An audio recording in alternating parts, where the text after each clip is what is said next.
എല്ലാവർക്കും നമസ്കാരം. ഇന്ന് വളരെ ആനുകാലിക പ്രസക്തിയുള്ളൊരു വിഷയമാണ് സംസാരിക്കുന്നത്. ഇന്ന് ഏറ്റവും കൂടുതൽ ഭാരത സമൂഹം മാത്രമല്ല ലോകം തന്നെ ഈയൊരു 21-ാം നൂറ്റാണ്ടിൽ അനുഭവിക്കുന്ന ഒരു വലിയ ഭവിഷ്യത്താണ് ഡ്രഗ്സിൻ്റെ ഉപയോഗം, ലഹരി പദാർത്ഥങ്ങളുടെ ഉപയോഗം. അത് ഇന്ന് നമ്മൾ പറയുന്ന പേരൊന്നും പറയാനറിയില്ല, എങ്കിലും ഇപ്പോൾ ഒരുപാട് പൗഡറുകളെല്ലാം അവൈലബിൾ ആണല്ലോ. തൊട്ടു മുൻപ് വരെ കഞ്ചാവിൻ്റെ യുഗമായിരുന്നു. അതിനു മുൻപ് ഏറ്റവും പ്രശ്നമായി നിന്നത് മദ്യപാനവും മറ്റുമായിരുന്നു. സിഗരറ്റ്, ബുർക്ക, അതുപോലെയുള്ള ഹാൻഡ്സ്, അങ്ങനെയുള്ള ഒരുപാട് വസ്തുക്കൾ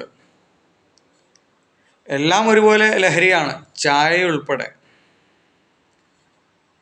നമുക്ക് വീണ്ടും വീണ്ടും ഇനി വേണം എന്ന് ആസക്തി തോന്നുന്ന വിഷയങ്ങളൊക്കെ ലഹരിയാണ്. തെറ്റായ ലഹരിയുമുണ്ട്, നല്ല ലഹരികളുമുണ്ട്. ഏതാണ് നല്ല ലഹരി എന്ന് നിങ്ങൾ സംശയിച്ചേക്കാം, അല്ലേ? ലഹരി എന്ന് പറയുമ്പോൾ എപ്പോഴും ഒരു അടിമത്തമാണ്. നമ്മളതിന് അഡിക്റ്റ് ആവുകയാണ് ചെയ്യുന്നത്. പതുക്കെ നമ്മുടെ ജീവിതത്തെ ഇല്ലായ്മ ചെയ്യുകയാണ് ചെയ്യുന്നത്. നമ്മുടെ ശരീരത്തെയും നമ്മുടെ ഭാവിയെയും എല്ലാം നശിപ്പിക്കുമെന്നാണ് മനസ്സിലാക്കുന്നത്. എന്നാൽ ഏത് ലഹരിയാണ് നമുക്ക് ഗുണകരമാകുന്നത് എന്ന് പറയാം. ഇപ്പോൾ മനുഷ്യന് പ്രത്യേകിച്ച് ഈ ഭൗതിക ലോകത്ത് നേരിടുന്ന പ്രധാന പ്രശ്നമാണ്, യുവാക്കൾക്കിടയിലാണത് ഏറ്റവും കൂടുതൽ ദോഷകരമായി ഭവിക്കുന്നത്. പ്രായാധിക്യം ചെന്ന ആളുകൾ ഈ ഡ്രഗ്സ് ഒന്നും അധികം ഉപയോഗിച്ച് കാണുന്നില്ല. ഈ യുവാക്കളാണ്, ന്യൂജൻ കുട്ടികളാണ് ഇത് ഏറ്റവും കൂടുതൽ ഉപയോഗിച്ച് കാണുന്നത്. ഇതിൻ്റെ ഭാഗവാക്കായി മാറി സമൂഹത്തിന്, കുടുംബത്തിനെല്ലാം ഭവിഷ്യത്തായി മാറിക്കൊണ്ടിരിക്കുന്നത്.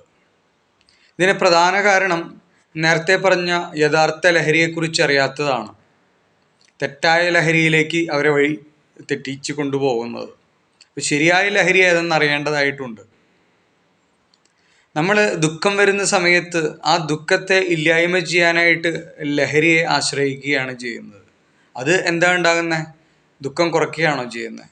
ഇല്ല, പിന്നീട് അവനെ എന്നേക്കായിട്ട് തകർക്കുകയാണ്. ഒരിക്കൽ പോലും ആ ദുഃഖത്തിൽ നിന്ന് അയാൾക്ക് നല്ല രീതിയിൽ പോവുകയാണെങ്കിൽ കരകയറാൻ സാധിക്കും. പക്ഷേ ലഹരിയെ കൂട്ടുപിടിക്കുന്ന സമയത്ത് സമ്പൂർണ്ണമായിട്ട് അയാളുടെ ജീവിതം ഇല്ലായ്മ ചെയ്യുകയാണ്. അയാളോടൊപ്പം അയാളുടെ കുടുംബവും പലപ്പോഴും സമൂഹവും ചിലപ്പോൾ ദുഷിച്ചു പോകാൻ ഇടവരാൻ സാധ്യതയുമുണ്ട്. ഇതാണ് ലഹരിയെ ആശ്രയിച്ചാലുള്ള ഗുണം. ഒരിക്കലും ദുഃഖം വരുമ്പോൾ ആശ്രയിക്കേണ്ടത് ഇത്തരം ലഹരി പദാർത്ഥങ്ങളെ അല്ല എന്ന് മനസ്സിലാക്കുക. അത് നമ്മളെ ഒരിക്കലും ബലം ചെയ്യില്ല, ഗുണം ചെയ്യില്ല. കേവലം എത്ര നേരം കിട്ടും ഈ ലഹരി കൊണ്ടൊക്കെയുള്ള ഒരു ദുഃഖം? എത്ര നേരം നമുക്ക് മാറ്റാൻ സാധിക്കും? എത്ര നേരം ലാസ്റ്റ് ചെയ്യും ഈ ഒരു ലഹരിയല്ല?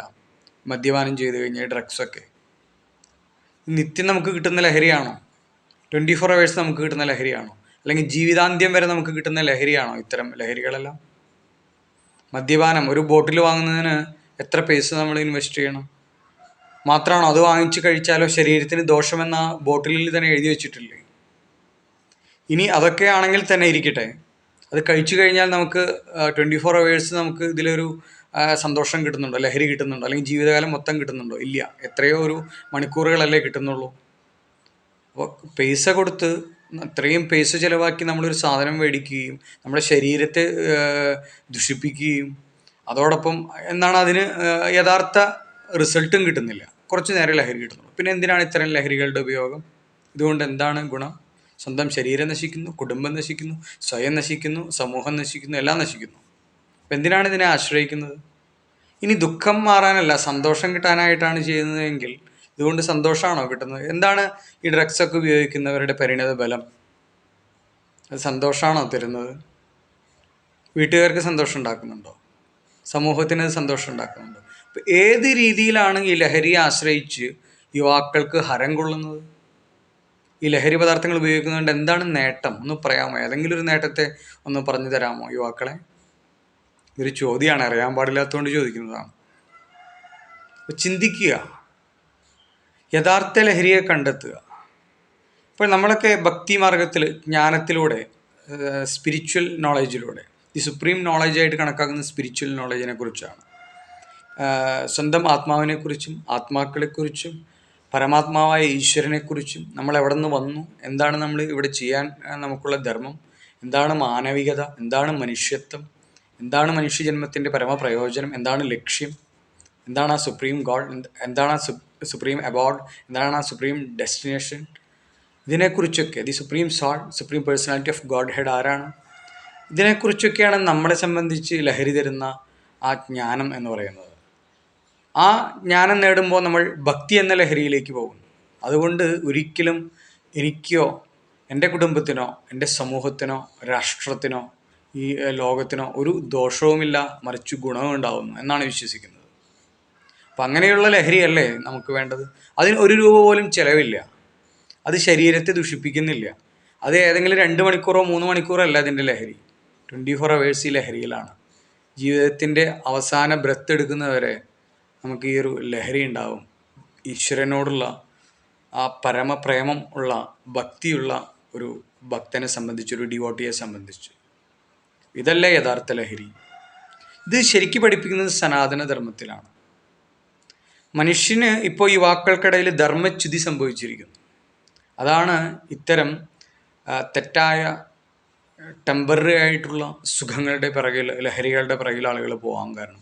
യഥാർത്ഥ സുഖത്തെപ്പറ്റിയോ യഥാർത്ഥ ലഹരിയെപ്പറ്റിയുള്ള അവബോധം ആർക്കുമില്ല. ആ ഒരു കോൺഷ്യസ്നെസ്, നമ്മളിലുള്ള ആ ബ്ലിസ്, ആ എൻലൈറ്റ്മെൻറ്റ് കിട്ടിയാലേ അത് സാധിക്കുകയുള്ളൂ. ആ ജ്ഞാനം, സുപ്രീം നോളജ് കിട്ടേണ്ടതായിട്ടുണ്ട്. അതിനായിട്ട് നല്ല ശ്രേഷ്ഠരായ ഗുരുക്കളെ സമീപിക്കുക, ആധ്യാത്മിക ആചാര്യന്മാരെ, ബൊണാഫൈഡ് ആയിട്ടുള്ള സ്പിരിച്വൽ മാസ്റ്റേഴ്സിനെ, ഡീപ്പ് ഡിവോട്ടീസ് ആയിട്ടുള്ള ആളുകളെ ആശ്രയിക്കുക, പ്രാമാണികങ്ങളായിട്ടുള്ള ഗ്രന്ഥങ്ങളെ പഠിക്കുക. സനാതനധർമ്മത്തിൽ എണ്ണമില്ലാത്തത്രയും ഗ്രന്ഥസമുച്ചയങ്ങളുണ്ട്, അതെല്ലാം പഠിക്കുക. അതൊരു ലഹരിയാക്കൂ. അതുകൊണ്ട് ഒരിക്കലും ഒരാൾക്കും ദോഷമില്ലെന്ന് മാത്രമല്ല, എല്ലാവർക്കും ഗുണമേ ഉണ്ടായിട്ടുള്ളൂ.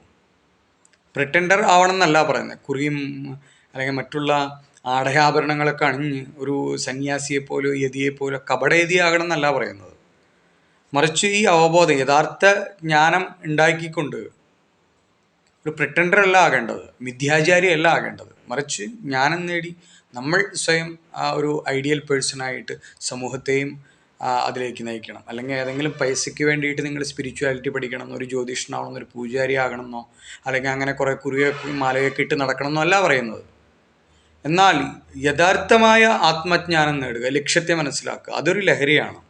ആ ലഹരി ഒരിക്കലും തന്നെയും തൻ്റെ കുടുംബത്തെയും തൻ്റെ സമൂഹത്തെയും രാഷ്ട്രത്തെയും വഴിതെറ്റിക്കുന്നതിന് കാരണമാവില്ല, നശിപ്പിക്കുന്നതിന് കാരണമാകില്ല എന്നത് സത്യമാണ്. അതുകൊണ്ട് തന്നെ സനാതനധർമ്മം പഠിക്കാനായിട്ട് ശ്രമിക്കുക. ഇന്നത്തെ പല കുട്ടികളും വിദ്യാഭ്യാസം ഇല്ലാത്തവരൊന്നുമല്ല ഈ ഡ്രഗ്സിൻ്റെ പിറകെ പോകുന്നത്. ഒരുപാട് ഡിഗ്രികളുള്ളവർ, പി ജിയും PhD സർട്ടിഫിക്കേഷൻസൊക്കെ ഒരുപാടുള്ളവരാണ്. ഒരുപാട് ഗ്രാജുവേറ്റ്സും അതുപോലെ വിവിധ വിഷയങ്ങളിലെല്ലാം ഡിഗ്രികൾ എടുത്തിട്ടുള്ള ആളുകളടക്കം, വിദ്യാസമ്പന്നരായിട്ടുള്ള യുവാക്കളടക്കം ഈ ലഹരിക്ക് അടിമപ്പെട്ടു പോവുകയാണ്. എന്താണ് കാരണം? വിദ്യാഭ്യാസത്തിൻ്റെ കുറവാണോ?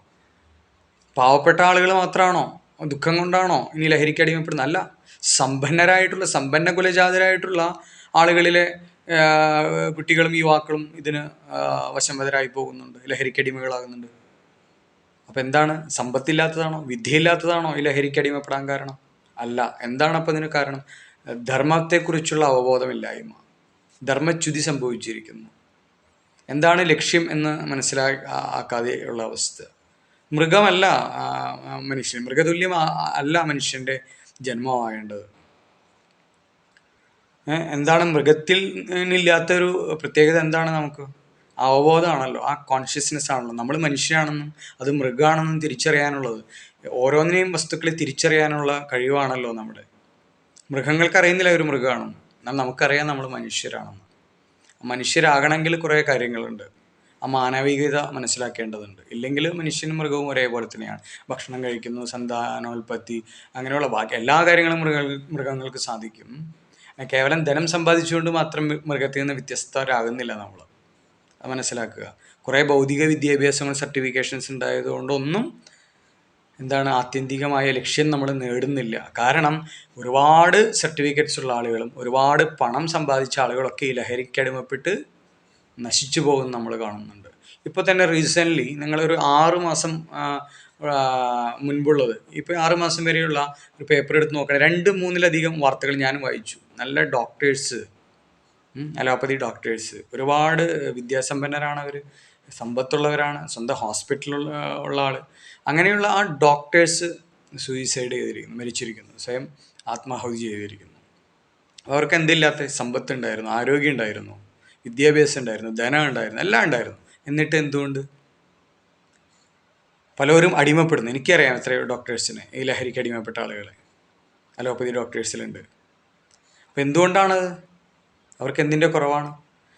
ഇവിടെയാണ് മനസ്സിലാക്കേണ്ടത്, ധർമ്മച്യുതിയില്ല, ആത്മബോധത്തിൻ്റെ കുറവാണത്, സെൽഫ് കോൺഷ്യസ്നെസ്സിൻ്റെ പ്രശ്നമാണ്, അഭാവമാണത്. ഞാനെന്ന സ്പിരിറ്റിനെ, ഞാനെന്ന സോളിനെ നമ്മൾ ആദ്യം അറിയേണ്ടതായിട്ടുണ്ട്. നമ്മളൊരു ലിവിങ് എൻറ്റിറ്റിയാണ്, part and parcel of the supreme soul, the supreme സ്പിരിറ്റാണ് നമ്മൾ ഓരോ ജീവാത്മാക്കളും. ആ ഒരു അവബോധം ഇല്ലായ്മയാണ് പ്രശ്നം. കേവലം ശരീരം വെച്ച് നോക്കുമ്പോൾ മൃഗത്തിന് നമുക്കൊക്കെ ഒരേ ശരീരം തന്നെ, വിശപ്പ്, ദാഹം ഇതെല്ലാം ശമനം ചെയ്യണം അല്ലേ? അങ്ങനെയല്ലല്ലോ നമ്മൾ.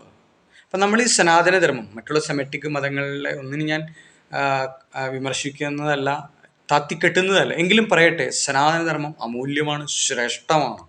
അതിനെല്ലാത്തിനും ഉത്തരമുണ്ട്. മനസ്സിനെക്കുറിച്ച് പറയുന്നത്, ഇന്ദ്രിയങ്ങളെക്കുറിച്ച് പറയുന്നത്, 5 കർമ്മേന്ദ്രിയങ്ങളെ, 5 ജ്ഞാനേന്ദ്രിയങ്ങളെക്കുറിച്ച് പറയുന്നത്, അന്ധക്കരണത്തെക്കുറിച്ച് പറയുന്നത്, മനസ്സ്, ബുദ്ധി, ചിത്ത, അഹങ്കാരം, അന്ധക്കരണങ്ങളെക്കുറിച്ച് പറയുന്നത്, ഇതെല്ലാം. അതുപോലെ മനുഷ്യജന്മത്തിൻ്റെ ലക്ഷ്യത്തെക്കുറിച്ച് പറയുന്നത്, മരണാനന്തര ജീവിതത്തിലെ ഗതികളെക്കുറിച്ച് പറയുന്നത്, ഇഹലോകത്തെയും പരലോകത്തെയും കുറിച്ച് പറയുന്നത്, മനുഷ്യൻ്റെ പൂർവ്വജന്മത്തെയും ഇഹജന്മത്തെയും ഇനി വരാൻ പോകുന്ന പുനർജന്മത്തെയും കുറിച്ച് പറയുന്നത്, ഈ ആത്മാവ് എവിടെയായിരുന്നു, എങ്ങനെ ഈ ഒരു ജന്മത്തിലേക്ക് വന്നു, ഇനി എങ്ങോട്ടാണ് പോവുക, എന്നാണ് ഇതിനൊരു വിശ്രമം, എവിടെയാണ് ഇത് എത്തിച്ചേരേണ്ടതായിട്ടുള്ള സുപ്രീം അബോർഡ്, ഇതൊക്കെ പറഞ്ഞു മനസ്സിലാക്കുന്നത് സനാതനധർമ്മമാണ്. അതിലേക്ക് എന്തൊക്കെയാണ് ചെയ്യേണ്ടത്, എന്താണ് ധർമ്മം, എന്താണ് അധർമ്മം, ഇതിനെക്കുറിച്ചെല്ലാം വ്യക്തമായ ധാരണ ഈ ഒരു സനാതനധർമ്മം തരുന്നുണ്ട്. മനസ്സിനെ എങ്ങനെ ജയിക്കണം, ഇന്ദ്രിയങ്ങളെ എങ്ങനെ ജയിക്കണം, എങ്ങനെ വരുതിയിലാക്കണം എന്നെല്ലാം ഒരുപാട് ഋഷികൾ അവരവരുടേതായിട്ടുള്ള ദർശനങ്ങൾ, ദാർശനിക ആചാര്യന്മാരെല്ലാം അവരുടെ ഗ്രന്ഥങ്ങളിലെല്ലാം പറഞ്ഞിട്ടുണ്ട്. യോഗ വാസിഷ്ഠെല്ലാം ഒരു സൈക്കോളജിസ്റ്റിന് പോലും ഇത്രയും മനോഹരമായ ഒരു ഗ്രന്ഥം അവർ പഠിച്ചിട്ടുണ്ടോ എന്നറിയില്ല. അത്രയും ഗംഭീരമാണ് മനസ്സിനെക്കുറിച്ച്, ഇന്ദ്രിയങ്ങളെക്കുറിച്ചെല്ലാം പറയുന്ന യോഗ വാസിഷ്ഠം. വസിഷ്ഠ മഹർഷി രാമനുപദേശിക്കുന്ന 32,000 ശ്ലോകമുള്ള വാൽമീകി മഹർഷി എഴുതിയ ഗ്രന്ഥം. അങ്ങനെ എത്രയോ ഗ്രന്ഥങ്ങളുണ്ട് സനാതനധർമ്മത്തിൽ, നമുക്കെല്ലാം നേടിത്തരുന്ന. ഇതൊരു ലഹരിയാണ്, ഇതിലും വലിയ ലഹരിയുണ്ടോ? ഇതൊരിക്കലും ഒരു സമൂഹത്തെയും ഒരു രാഷ്ട്രത്തെയും സ്വയവും കുടുംബത്തെയും ഒന്നും തകർക്കുന്നില്ല. എല്ലാവർക്കും പുണ്യത്തെ ചെയ്യുന്നു, എല്ലാവർക്കും ഐശ്വര്യത്തെ പ്രദാനം ചെയ്യുന്നു. ലോക സമസ്ത സുഖിനോ ഭവന്തു എന്നുള്ള ആർഷഭാരത സംസ്കാരം, മനുസ്മൃതി വചനങ്ങൾ, സ്മൃതി വചനങ്ങൾ എല്ലാം എല്ലാവരുടെയും സുഖത്തിന് വേണ്ടിയിട്ടാണ്, മാനവിക കുലത്തിൻ്റെ, മനുഷ്യകുലത്തിൻ്റെ നന്മയ്ക്ക് വേണ്ടി മാത്രം കരുതിയിട്ടുള്ളതാണ്. ഓരോ കുടുംബവും ആ കുടുംബത്തിൻ്റെ നന്മയിലൂടെ ദേശവും, ദേശത്തിലൂടെ രാഷ്ട്രവും, രാഷ്ട്രത്തിലൂടെ ലോകവും നന്നാകട്ടെ എന്നുള്ള ആശംസയാണ് ഈ സനാതനധർമ്മം. അത് പഠിക്കേണ്ടതായിട്ടുണ്ട്, തീർച്ചയായിട്ടും ഇത് പഠിക്കൂ. അല്ലാതെ കേവലം ഡി അഡിക്ഷൻ സെൻറ്ററിലൊന്നും കൊണ്ടിട്ട് പോയിട്ടൊന്നും ഒരു കാര്യമില്ല. കുറേ എന്താണ് ഭൗതികമായ കുറേ വിദ്യാഭ്യാസം നൽകിയത് കൊണ്ടൊന്നും ഇവരൊന്നും മാറാൻ പോകുന്നില്ല. ഡ്രഗ്സിന് അഡിക്റ്റായ ആളുകളൊന്നും മാറാൻ പോകുന്നില്ല. വീണ്ടും കുറച്ചു കാലം കഴിയുമ്പോൾ അവർ ഇതിൽ നിന്ന് വീണ്ടും അതിലേക്ക് അഡിക്റ്റായി മാറും. നമ്മൾ ഇൻഷർട്ടെല്ലാം ചെയ്ത് വന്ന് നല്ല വെൽ ഡ്രസ്ഡ് കോസ്റ്റ്യൂമിൽ വന്ന് കോട്ടൊക്കെ ഇട്ട് വന്ന് ഇംഗ്ലീഷൊക്കെ പറഞ്ഞ് കുറേ ഡോക്ടേഴ്സ് വന്ന് ഇവരെ ഡി അഡിക്ഷൻ സെൻറ്ററുകളിൽ കുറേ തിയറികൾ പറഞ്ഞു കൊടുത്തുകൊണ്ടൊന്നും അവർ നന്നാവാൻ പോകുന്നില്ല. നിത്യനൈമിത്തികമായിട്ട് എന്തെങ്കിലും ഒരു പ്രവൃത്തി അവർ ചെയ്യേണ്ടതായിട്ടുണ്ട്, സ്വാത്വികമായ പ്രവൃത്തി, ഈശ്വരീയമായ പ്രവൃത്തി. അങ്ങനെ അവർക്ക് ആജീവനാന്തം നല്ല പാതയിലേക്ക് വരാൻ സാധിക്കുകയുള്ളൂ. അല്ലെങ്കിൽ താൽക്കാലികമായിട്ട് കുറച്ച് നാളൊക്കെ ഏതെങ്കിലും ഒരു ധ്യാന കേന്ദ്രത്തിലോ ഡി അഡിക്ഷൻ സെൻറ്ററിലൊക്കെ കൊണ്ടുപോയിട്ട് കഴിഞ്ഞാൽ ഇത്തരക്കാർ കുറച്ച് നാൾ നന്നാവും. പിന്നെ വീണ്ടും അവർക്ക് ബോറടിച്ച് തുടങ്ങുമ്പോൾ അവർ പഴയതിനെ തന്നെ ആശ്രയിക്കും. എന്നാൽ ഒരിക്കലും ബോറടിക്കാതെ നിത്യലഹരിയായിട്ടുള്ള ഈ ഒരു ആത്മജ്ഞാനവും ഇതുപോലെ ചില റിച്വൽസ് നമ്മൾ നിത്യനൈമിത്തികമായിട്ട് ചെയ്യേണ്ടതായിട്ട് വരും. ചില സാധനകൾ, ഉപാസനകൾ അങ്ങനെ ചെയ്യുമ്പോൾ മനസ്സ്, ഇന്ദ്രിയങ്ങളെല്ലാം നന്നാവും. ഇതിനൊക്കെ സനാതനധർമ്മത്തെ പഠിക്കേണ്ടതായിട്ടുണ്ട്. തീർച്ചയായിട്ടും സനാതനധർമ്മം അമൂല്യമാണ്. മുഗളന്മാരും ബ്രിട്ടീഷുകാർ എത്രയോ ആളുകൾ ഇതിനെ തകർക്കാൻ നോക്കി. ഇന്ന് വരെ ആർക്കും തകർക്കാൻ സാധിച്ചിട്ടില്ല ഈ സനാതനധർമ്മത്തിൽ. എറ്റേണലാണത്, ഒരിക്കലും നാശമില്ലാത്തതാണ്. ട്രാൻസെൻഡൻ്റ് ആയിട്ടുള്ള ഈ ഒരു സനാതനധർമ്മം, എറ്റേണലായിട്ടുള്ള ഈ ഒരു സനാതനധർമ്മം, ഈ ഒരു ജ്ഞാനം, ട്രാൻസെൻഡൻ്റൽ ആയിട്ടുള്ള ആ നോളേജ് നിങ്ങൾ തീർച്ചയായും നേടുക. അതാണ് ഏറ്റവും വലിയ ലഹരി. അത് നിങ്ങളെയും നിങ്ങളുടെ കുടുംബത്തെയും സമൂഹത്തെയും രാഷ്ട്രത്തെയും ലോകത്തെയും നന്മയിലേക്ക് നയിക്കുന്നു. ഒരിക്കൽ പോലും ഇത്തരക്കാർ ഒരിക്കലും ഇത്തരം ചെറിയ നിസ്സാരമായ ലഹരിക്കൊന്നും അടിമപ്പെട്ടു പോകുന്നവരല്ല ഭക്തരായ ആളുകൾ, ജ്ഞാനികളായ ആളുകൾ. അതിൻ്റെ അഭാവം, ജ്ഞാനത്തിൻ്റെയും ഭക്തിയുടെയും സാധനയുടെയും ഉപാസനയുടെയും ഒക്കെ അഭാവമാണ് ഇന്നത്തെ യുവാക്കൾ വഴിതെറ്റി പോകാനുള്ള പ്രധാന കാരണം. ഇത്തരം നികൃഷ്ടമായ താൽക്കാലിക സുഖം തരുന്ന, സ്വയവും കുടുംബത്തെയും രാഷ്ട്രത്തെ എല്ലാം നശിപ്പിക്കുന്ന ഇത്തരം ലഹരിയുടെ അടിമകളായി പോകുന്നത് ഈ ഒരു അജ്ഞാനമാണ്, ധർമ്മച്യുതിയാണ്, ധർമ്മത്തെക്കുറിച്ചുള്ള അവബോധമില്ലായ്മയാണ്, സനാതനധർമ്മത്തെ പഠിക്കാത്തതാണ്. അതുകൊണ്ട് തന്നെ എത്രയും പെട്ടെന്ന് എല്ലാ യുവാക്കളും തീർച്ചയായിട്ടും എല്ലാവരും സംഘടിതമായിട്ട് തീർച്ചയായിട്ടും ഇത് വീണ്ടും ഒരു പുനർവിചാരം ചെയ്യേണ്ടതാണ്. സനാതനധർമ്മത്തിലേക്ക് എല്ലാവരും തിരിച്ചു വരേണ്ടതാണ്.